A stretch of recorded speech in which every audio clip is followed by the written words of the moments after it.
Organisasi Papua Merdeka OPM didirikan pada Desember tahun 1963 sebagai respons terhadap penolakan rakyat Papua terhadap pembangunan yang dianggap tidak sesuai dan sebagai bentuk protes terhadap pemerintah Indonesia.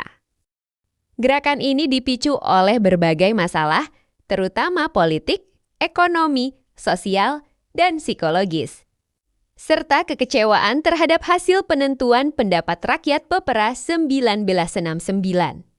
Sejak awal OPM menggunakan berbagai cara mulai dari diplomasi, pengibaran bendera, hingga aksi militer untuk menyuarakan aspirasinya.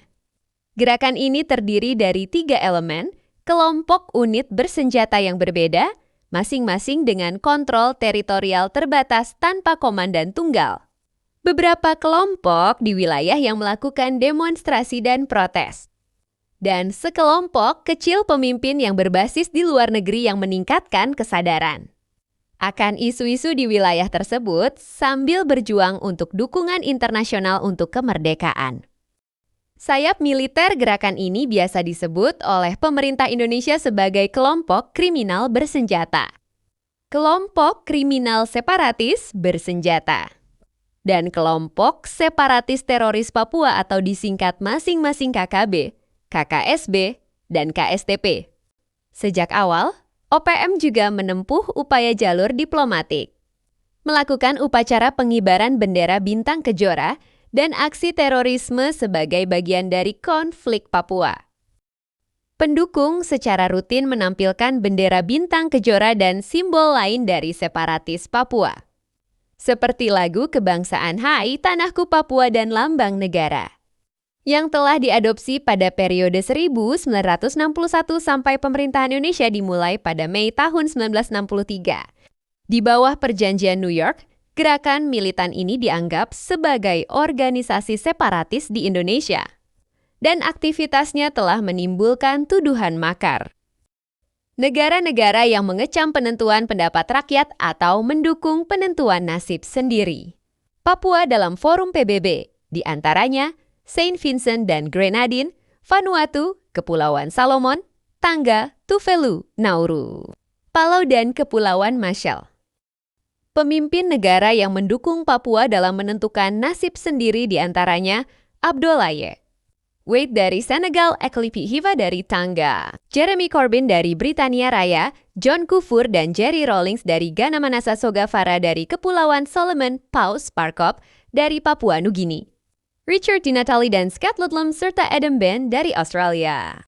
Sedangkan partai yang mendukung kebebasan Papua di antaranya ada Partai Komunis Australia, Partai Hijau Australia, Partai Buruh Demokrat, dan Partai Sosialis Malaysia.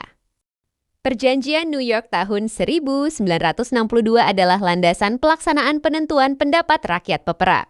1969 di Papua Barat yang bertujuan untuk memindahkan kekuasaan dari Belanda kepada Indonesia.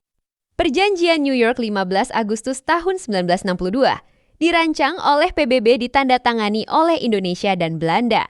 Isinya adalah penyerahan kekuasaan Papua Barat dari Belanda ke Indonesia melalui otoritas sementara.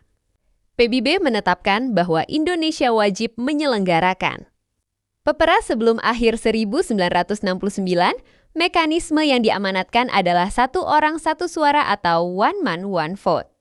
Namun dalam kenyataannya hanya 1.025 orang yang dipilih oleh militer Indonesia yang berpartisipasi.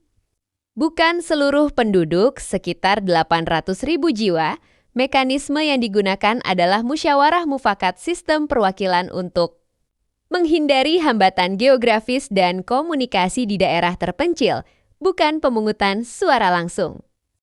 Banyak pihak, termasuk Gerakan Kemerdekaan Papua, menganggap hasil Pepera tidak sah karena melanggar prinsip one man one vote yang ada dalam Perjanjian New York.